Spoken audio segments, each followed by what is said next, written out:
Did you know that krill oil is more fish than fish oil? Probably not. Let me explain. Let's start with fish. Fish is the gold standard for getting your omega-3s.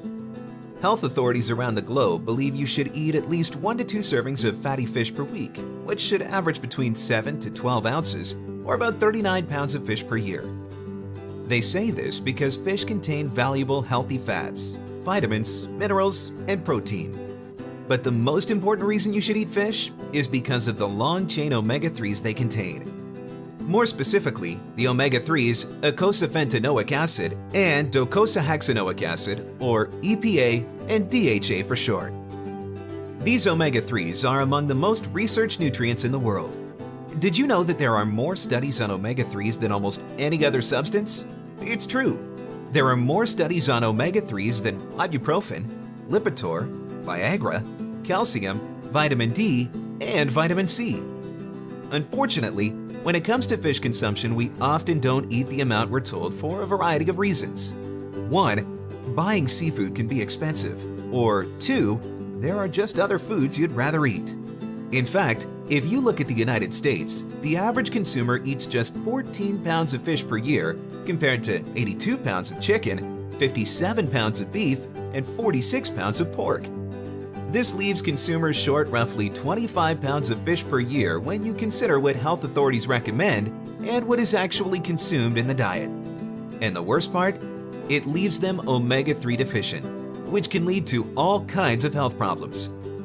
According to the Global Organization for EPA and DHA Omega-3s, or GOED, 84% of the world's population lives in countries with diets that are omega-3 deficient. The good news is Mother Nature has already come up with some suitable solutions.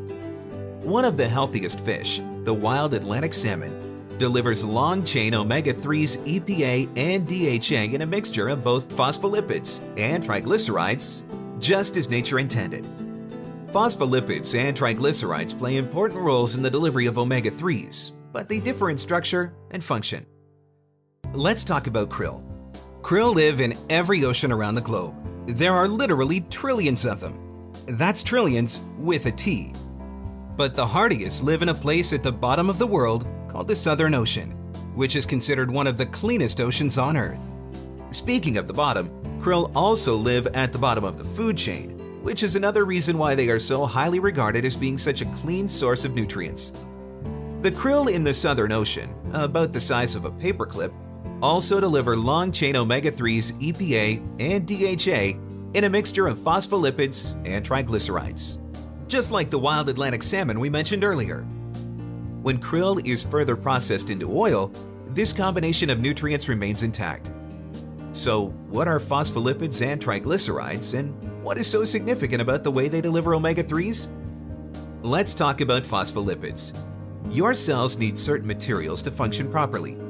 Phospholipids are important to the structure of your cell walls because they help maintain their strength, flexibility, and integrity. Think of it this way. If you build your house without bricks or concrete, it's not going to be very strong. Consider phospholipids the most important building blocks your cells need to function properly.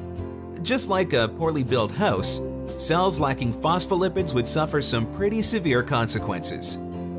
In addition to being structural components of your cells, phospholipids also have the responsibility of carrying long-chain omega-3s, EPA, and DHA into your cell membranes.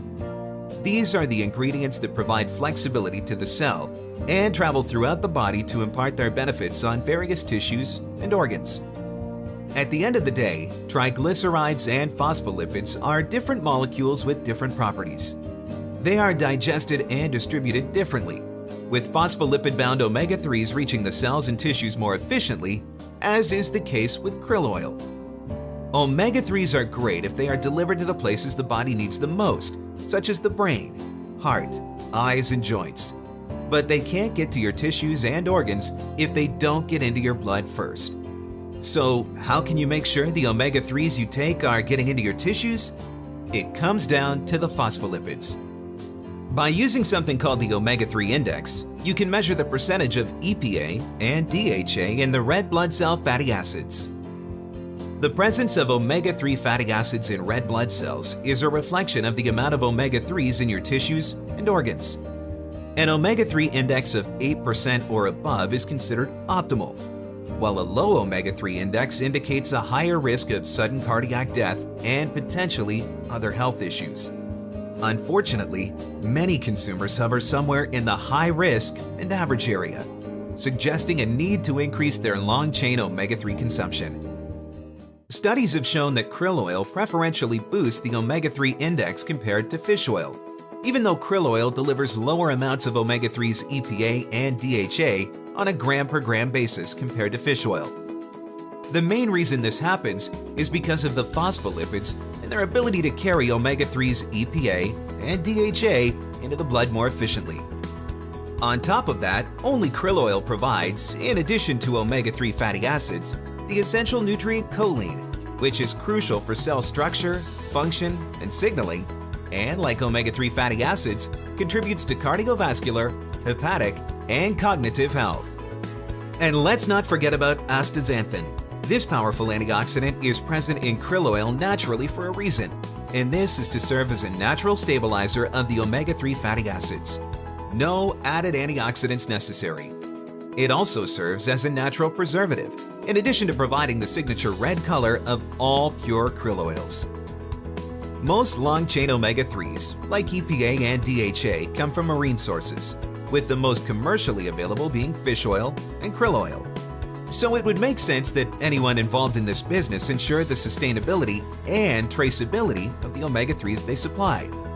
But would you believe only about 2% of fisheries that support the long-chain omega-3 business are considered in excellent standing? In that 2% is the Antarctic krill fishery, from which Superba krill oil is derived. And if you don't want to take our word for it, ask the independent experts who have verified this fishery's sustainability. But we've gone a step further. You see, while many omega-3 producers are sustainable, very few are also traceable. Consumers want to know where their products come from, period. And long-chain omega-3s are no exception. Aker BioMarine, the company that produces Superba krill oil, maintains a 100% traceable supply chain that it also owns and controls. This means you can trace the development of our oil from catch to capsule. Seriously, check it out. 64 degrees 14 south, 61 degrees 36 west. This is one of the many locations in the Southern Ocean where we fish for our omega-3s. Did we also mention that it's made in the USA? Superba krill oil is manufactured stateside in Houston, Texas, in a facility that has triple the capacity of any other supplier in the industry. But the best part of this facility? It houses an exclusive technology that enables Aker BioMarine to offer krill oil products the market has never before seen. Today, this technology, called FlexiTech, has given birth to products like Superba 2 and Superba Boost. But tomorrow, it will yield other innovations to keep the market moving forward. Simply put, the possibilities are endless. So let's go back to why krill oil is more fish than fish oil. Krill oil and wild Atlantic salmon deliver omega-3s in a mixture of triglycerides and phospholipids. Fish oil doesn't. It's as simple as that. Don't you want to get your omega-3s the way nature intended?